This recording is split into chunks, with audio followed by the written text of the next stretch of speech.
Hello guys, good afternoon. It's good the weather is became cooler. Iwala mo dari hata. Happy Thursday everyone. I just want to share something about myself, my life journey. Anyway, I just want to share my since I was kid until now, my life journey. My father died when I was only 6 years old, and I experienced rejection and physical abuse from my own mother.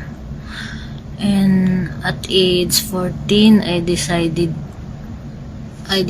to leave home to find work in the other town. By the grace and help of God, I found the work, and by the kindness of a stranger and the help of other people, I felt loved and valued, and because of them, I feel loved and valued because of their help. Until now, I survive, and the reason why I left home at age 14, I want to prove to myself and my mother that I can stand on my own without her help, and I can survive without my mother's help. I grew up without parent help and guidance anyway. Since I was 14 until now, non-stop working. I've been working since 14 years old until now. Anyway, when I was a kid, my dream is I want to become a lawyer.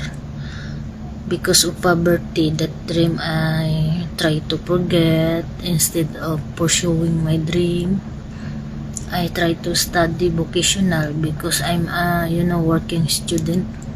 It's hard to while working and at the same time studying. It is not easy. I'm always getting sick because of too much tired. My brain, my body cannot your body. Even though I have ambition, I have goals, I have ambition, I want to improve and I want to grow.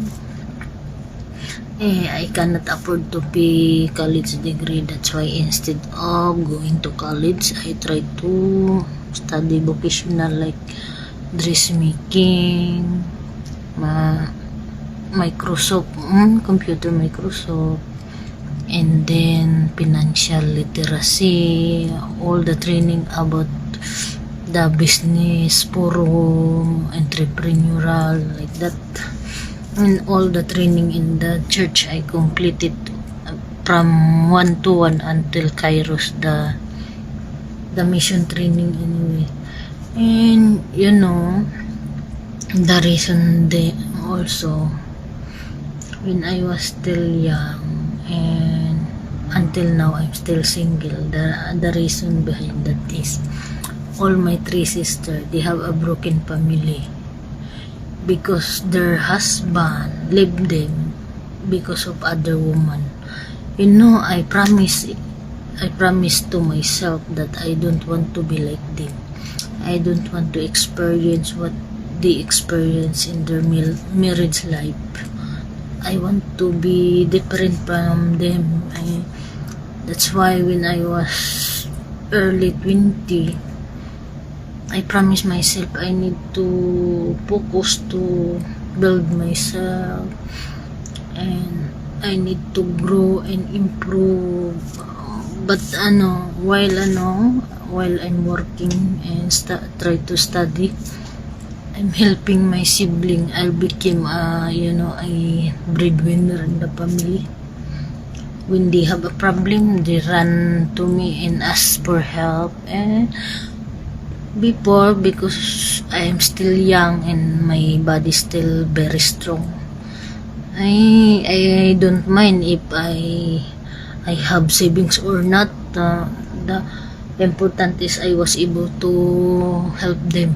But when I reached 40 years old, I realized myself, what if one day I cannot work anymore, or I,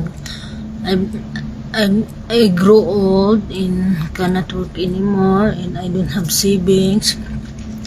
What life I become if I won't prepare my retirement, I won't prepare my old age. And I realize I need to prepare my retirement in my old age in case that I cannot work anymore.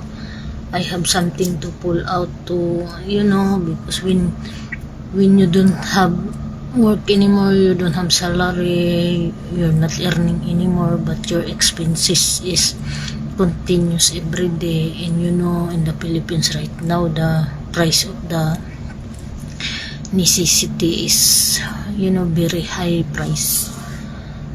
Every year the expenses is grow high every year. If you don't have something, I don't want to be like in the Philippines there's so many old parent, mostly OFW. They came home when they are old and cannot work anymore. Their children is kick them out. Me, I don't have any children. I'm single until now. I don't have my own family.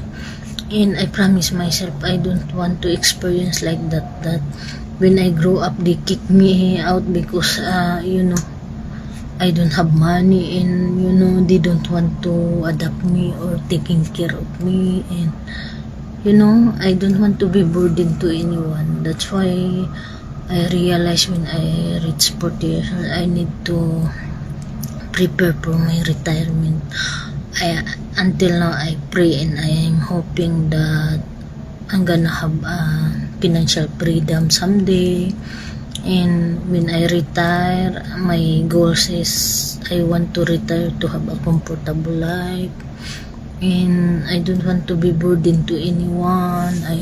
Before I die, I want to prepare my burial, in case I get sick, hospitalized, I have something to pull out to pay for hospitalization, buy for medicine, like that.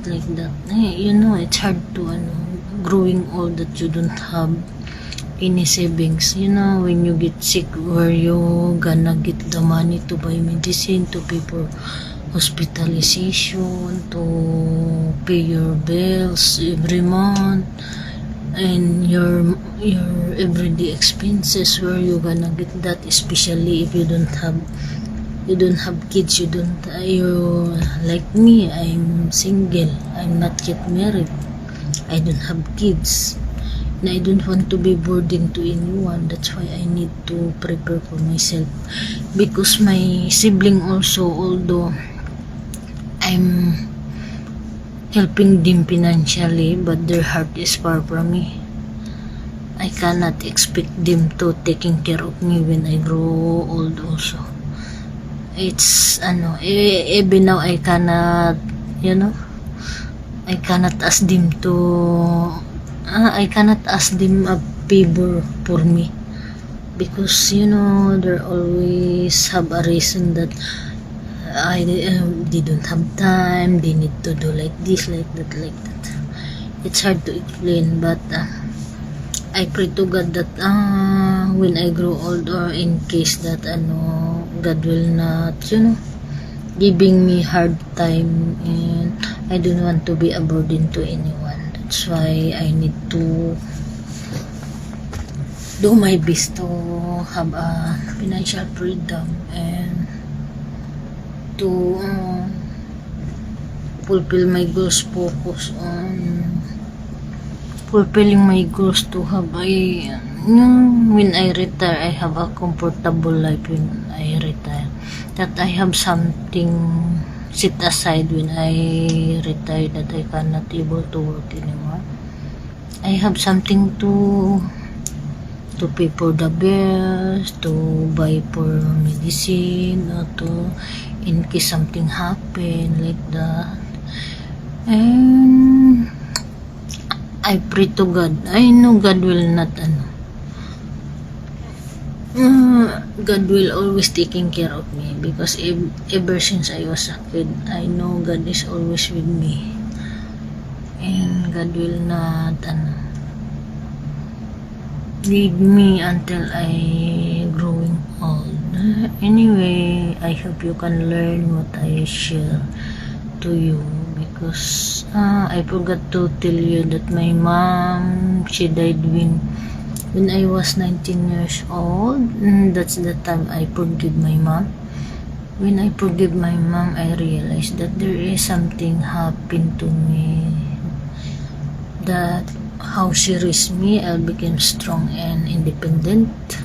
I became also a breadwinner in our family, and thanks God because of God grace and mercy and the kindness of stranger and the help of other people.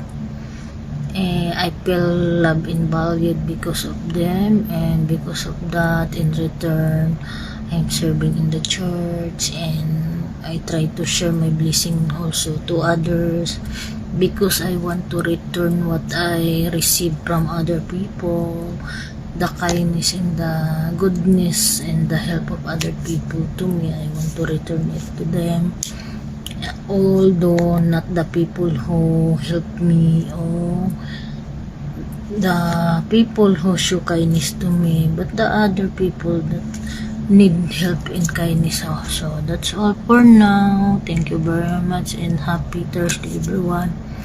Enjoy your day. I hope God is always with us, and don't forget to pray and have faith in Him.